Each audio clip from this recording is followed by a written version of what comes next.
Please, നിങ്ങൾക്ക് ആള് മാറിയതായിരിക്കും. ഞാൻ നിങ്ങൾ ഉദ്ദേശിക്കുന്ന ആളല്ല. എന്നാൽ അവൾ പറയുന്നതൊന്നും ശ്രദ്ധിക്കാതെ അവൻ കാറിന്റെ ഡോർ വലിച്ചു തുറന്ന് അവളെ അതിലേക്ക് തള്ളിയിട്ടു. ഒപ്പം അവനും കാറിനുള്ളിലേക്ക് കയറി. വാഹനങ്ങളെല്ലാം ഒന്നിച്ചു മുന്നോട്ട് നീങ്ങി. എനിക്ക് എന്താ സംഭവിക്കാൻ പോന്നെ? ഇവർ തന്നെ എങ്ങോട്ടാ കൊണ്ടുപോന്നെ? താരെ ഒരു വിറയൽ ബാധിച്ചു. താൻ എല്ലാം മറന്നതാ.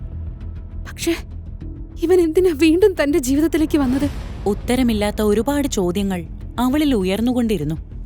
അത് പതിയെ ഒരു തേങ്ങലിന് വഴിമാറി. പ്ലീസ്, എന്നെ പോവാൻ അനുവദിക്കും. വീട്ടിലെല്ലാവരും എന്നെ കാത്തിരിക്കും. പ്ലീസ്. അവൾ കെഞ്ചി. പക്ഷേ അയാൾ അപ്പോഴും അവളെ അവഗണിക്കുകയാണ് ചെയ്തത്. അവൾക്ക് മറുപടി കൊടുക്കാൻ അയാൾ തയ്യാറായില്ല. എന്നെ എവിടേക്കാ കൊണ്ടുപോന്നെ? ഞാൻ നിങ്ങളോട് എന്ത് തെറ്റാ ചെയ്തത്? എനിക്ക് നിങ്ങളെ അറിയ പോലുമില്ല.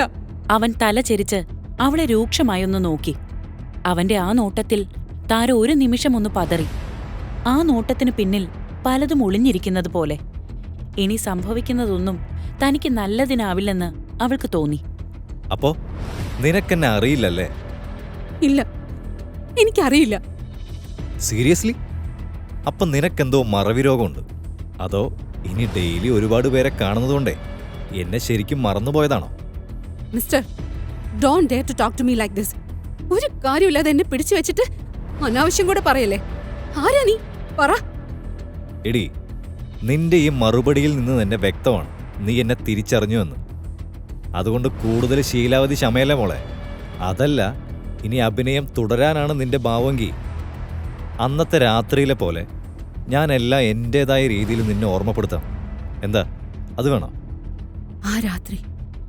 ഒരു വിറയലോടെയാണ് താര അവന്റെ വാക്കുകൾ കേട്ടത്. ഇപ്പോൾ അവൾക്ക് ഒരു കാര്യം ഉറപ്പായി. അവർ വന്നത് തന്നെ തേടി തന്നെയാണ്. ആ രാത്രിക്ക് പ്രതികാരം ചെയ്യാൻ. ഭീതിയോടെ കണ്ണുകൾ ഇറുക്കിയടച്ച താരയിലേക്ക് 1 മാസം മുൻപ് നടന്ന ആ സംഭവത്തിന്റെ ദൃശ്യങ്ങൾ തെളിഞ്ഞു. 1 മാസം മുൻപുള്ള ഒരു പ്രഭാതം. അന്ന് താര ഉറക്കമുണർന്നു. നല്ല ക്ഷീണമുണ്ടായിരുന്നു അവൾക്ക്. അലസമായി കൈകൾ വിടർത്തിയപ്പോൾ അവളുടെ കൈ ആരുടെയോ ദേഹത്ത് തട്ടി. ഉറക്കച്ചടവോടെ അവൾ തല തിരിച്ചു നോക്കിയപ്പോൾ അവളുടെ അടുത്തായി സുന്ദരനായ ഒരു പുരുഷൻ കിടക്കുന്നത് കണ്ടു. അവളൊന്നു നോക്കി. വെളുത്ത മുഖം, നെറ്റിയിൽ മുടി ചിതറിക്കിടക്കുന്നു, നീണ്ട മൂക്ക്, നിഷ്കളങ്കമായൊരു പുഞ്ചിരി ഉറക്കത്തിൽ പോലും അവന്റെ മുഖത്തുണ്ട്. അവൻ ഒരു രാജകുമാരനെ പോലെ തോന്നിച്ചു അവൾക്ക്. പുരാണകഥയിലെ ഗന്ധർവനെ പോലെ. ഒരു മധുര സ്വപ്നമായാണ് ആ കാഴ്ച അവൾക്ക് തോന്നിയത്. അവനെ കണ്ടുകൊണ്ട് തന്നെ അവളുടെ കണ്ണുകൾ പതിയെ വീണ്ടും അടഞ്ഞു. ആ ഉറക്കത്തിലും അവന്റെ മുഖം അവളുടെ ഉള്ളിൽ നിറഞ്ഞു നിന്നു. എന്തോ അസ്വസ്ഥത തോന്നിയാണ് താര വീണ്ടും ഉണർന്നത്. അപ്പോഴേക്കും ഉറക്കം അവളിൽ നിന്നും പൂർണ്ണമായി വിട്ടകന്നിരുന്നു. കണ്ണു തുറന്നപ്പോൾ അവൾക്കരികിൽ അതേ മുഖം അവൾ വീണ്ടും കണ്ടു. താൻ കണ്ടതൊരു സ്വപ്നമായിരുന്നില്ല, അത് യാഥാർത്ഥ്യമായിരുന്നു എന്ന് അപ്പോൾ മാത്രമാണ് അവൾക്ക് മനസ്സിലായത്. ഒരു നിമിഷം അവളൊന്ന് ഞെട്ടി. താനിതെവിടെയാ? ആരാ എനിക്കൊപ്പം? അവൾ ഞെട്ടലോടെ കട്ടിലിൽ എഴുന്നേറ്റിരുന്നു. ശരീരമാസകലം അവൾക്ക് വേദന അനുഭവപ്പെട്ടു. ചുറ്റും നോക്കിയപ്പോൾ അറിയാത്ത ഒരു സ്ഥലത്താണ് താൻ ഉള്ളതെന്ന് അവൾക്ക് ബോധ്യമായി. ആ മുറിയിലെ AC-യുടെ തണുപ്പിലും അവൾ വിയർക്കാൻ തുടങ്ങി. ഞാനെങ്ങനെ ഇവിടെ? കൂടുതൽ ചിന്തിച്ചപ്പോൾ അവളുടെ മുഖം ഭയം കൊണ്ട് വിളറി. ഹൃദയമിടിപ്പ് വേഗത്തിലായി. കണ്ണുകളിൽ കണ്ണുനീർ സ്ഥാനം പിടിച്ചു. തനിക്കൊപ്പം ഇന്നലെ ഉറങ്ങിയ ഇവൻ ആരാണ്? ഒന്നും ഓർത്തെടുക്കാനാവുന്നില്ല. കുടുംബത്തോടൊപ്പം ഇന്നലെ ഒരു ഫംഗ്ഷന് പോയിരുന്നു. പിന്നെ താൻ എങ്ങനെ ഇവിടെ എത്തി? അപ്പോഴും ശാന്തമായി തനിക്കൊപ്പം ഉറങ്ങുന്ന അവനെ അവൾ ഒരിക്കൽ കൂടി നോക്കി. അടുത്ത നിമിഷം അവളുടെ നോട്ടം നീണ്ടത് തറയിൽ അഴിഞ്ഞുകിടക്കുന്ന തന്റെ വസ്ത്രങ്ങളിലേക്കാണ്. തന്റെ ശരീരത്തിൽ ഒരു ബെഡ്ഷീറ്റ് അല്ലാതെ മറ്റൊന്നുമില്ല എന്ന സത്യം അപ്പോൾ മാത്രമാണ് അവൾ ശ്രദ്ധിച്ചത്. താര കരച്ചിലടക്കാൻ പാടുപെട്ടു. ഇത്ര വലിയൊരു തെറ്റ് തനിക്ക് എങ്ങനെയാണ് സംഭവിച്ചത്? മുഖം കൈകളിൽ ഒളിപ്പിച്ച് അവൾ കരയാൻ തുടങ്ങി.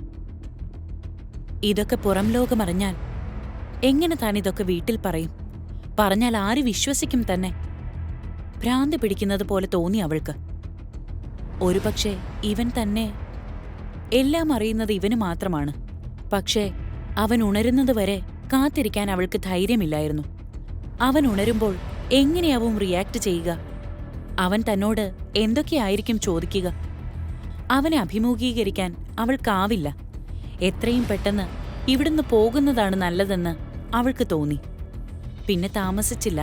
അവൾ കട്ടിലിൽ നിന്ന് എഴുന്നേറ്റു. തറയിൽ ചിതറിക്കിടന്ന തന്റെ വസ്ത്രങ്ങൾ ഒരുവിധം എടുത്തണിഞ്ഞു.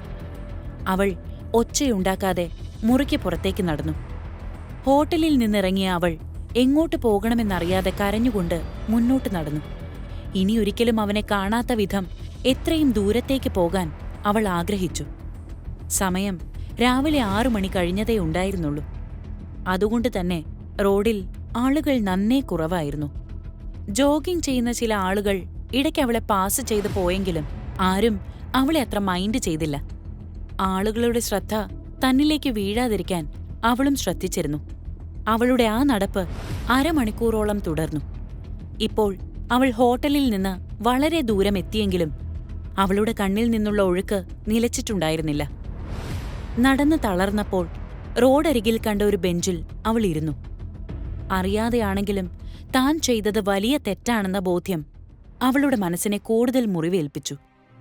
വർഷങ്ങളായി താൻ ഈ നഗരത്തിൽ ജീവിക്കുന്നു. ഇന്നുവരെ ഒരു ചീത്തപ്പേരും കേൾപ്പിച്ചിട്ടില്ല. എപ്പോഴും സ്വന്തം കാര്യം നോക്കി ജീവിക്കുന്നു. ആർക്കും ഒരു ബുദ്ധിമുട്ടും താൻ കാരണമുണ്ടായിട്ടില്ല. പക്ഷേ ഇന്ന് തകർന്ന് തരിപ്പണമായത് താൻ കെട്ടിപ്പൊക്കിയ തന്റെ ജീവിതമാണ്, തന്റെ സ്വപ്നങ്ങളാണ്. ആത്മാഭിമാനത്തിനേറ്റ കളങ്കം. ഇതുവരെ എന്നും അഭിമാനത്തോടെ മാത്രം ജീവിച്ച താൻ ഇനി മുതൽ അങ്ങനെയല്ല. ആ യാഥാർത്ഥ്യം അവളെ ചുട്ടുപൊള്ളിച്ചു. താര കുറേ നേരം ഒറ്റയ്ക്കിരുന്ന് കരഞ്ഞു. ഇനി എന്തൊക്കെയാവും സംഭവിക്കുക? അവൻ തന്നെ തേടി വരുമോ? ആകെ ഭ്രാന്ത് പിടിക്കുന്ന അവസ്ഥയിൽ തന്റെ മനസ്സിനെ വരുതിയിലാക്കാൻ അവൾ നന്നേ പണിപ്പെട്ടു. പെട്ടെന്ന് അവളുടെ ഫോൺ ശബ്ദിച്ചു. സ്ക്രീനിൽ തെളിഞ്ഞ പേര് കണ്ടപ്പോൾ അവളുടെ കണ്ണിൽ നിന്നും കണ്ണുനീർ നിർത്താതെ ഒഴുകി. ഫോണെടുക്കാൻ അവൾക്ക് മനസ്സ് വന്നില്ല. ഫോൺ കട്ടാകുന്നതുവരെ അവൾ അതിലേക്ക് തന്നെ നോക്കിയിരുന്നു. എന്നാൽ വീണ്ടും അതേ കോൾ അവളെ തേടിയെത്തി. കണ്ണീർ തുടച്ച് എന്തോ മനസ്സിൽ ഉറപ്പിച്ച് താര ഫോൺ അറ്റൻഡ് ചെയ്തു. അവളുടെ വിറയ്ക്കുന്ന ചുണ്ടുകൾ എന്തോ പറയാനായി ആഞ്ഞു.